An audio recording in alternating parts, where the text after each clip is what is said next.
Kamusta kayo? Ngayon, may pag-uusapan tayong isang kwento na galing mismo kay Jesus. Simple lang siya, pero nako, napakaganda ng aral.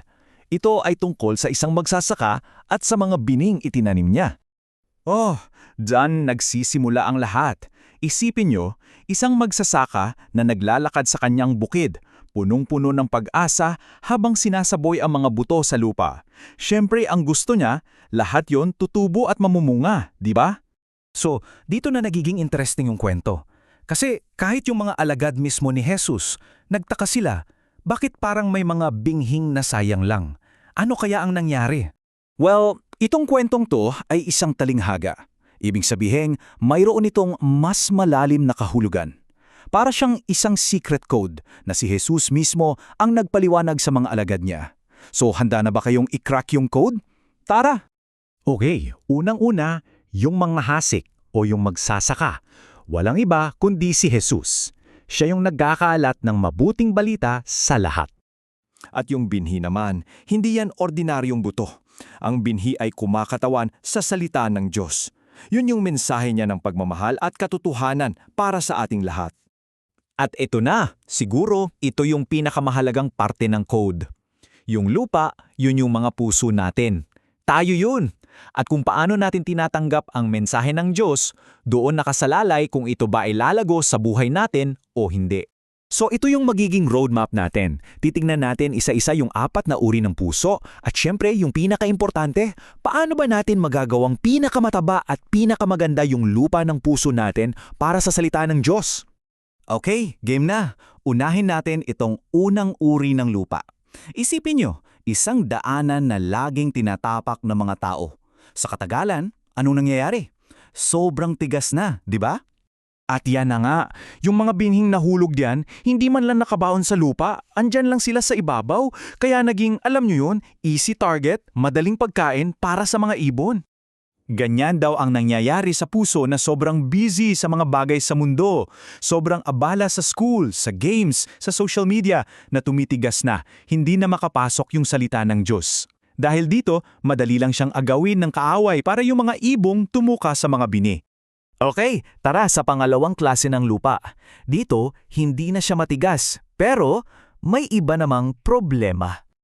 Ang nangyari dito, yung mga binhi, tumubo sila. Sa umpisa, parang ang ganda ng tubo, di ba? Ang bilis.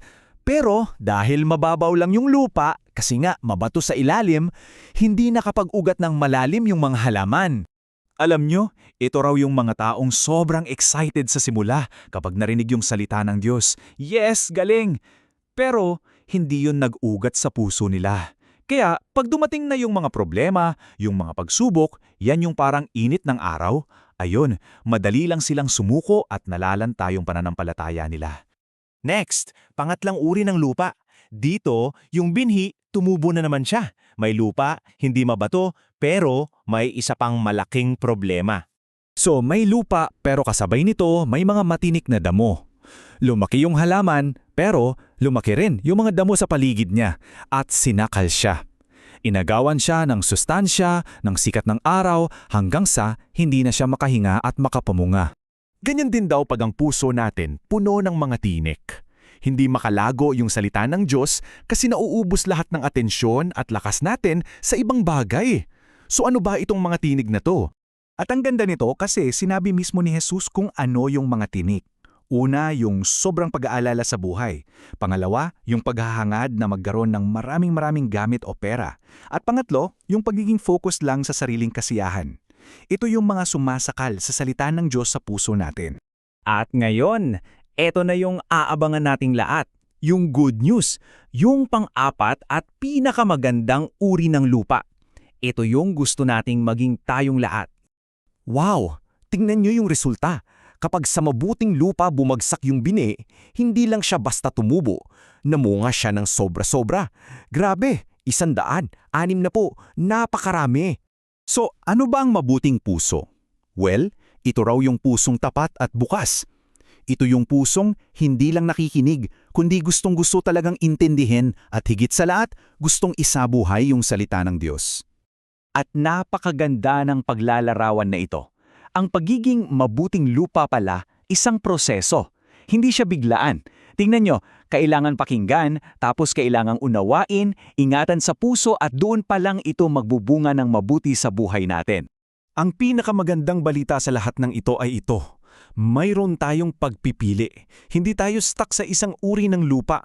Pwede nating sadyain na ihanda at alagaan ang ating mga puso parang isang masipag na hardinero.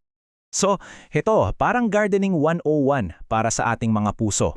Una, bungkalin mo ang matigas na lupa. Ibig sabihin, magsisisi sa mga kasalanan.